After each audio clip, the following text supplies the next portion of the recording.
บายดีผมเป็นน้องป้องป่ามาพบกับ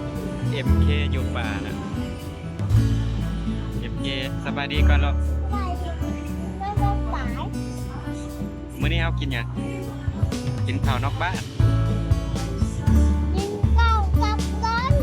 กินกับร้อนนะแซ่บปะ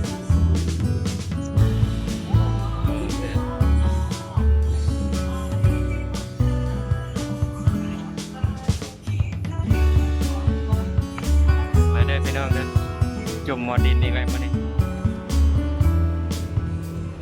จุ่มหมอดินอีกแล้วพานักห้องมากินข้าวนอกบ้านนักห้องประจำค่ายอยู่ป่าสตูดิโอ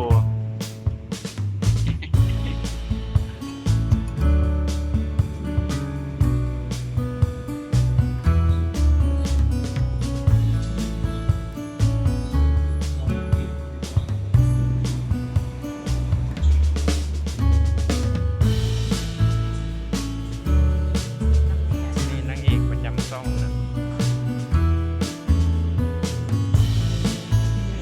กินน้ำเดือดอีกแล้ว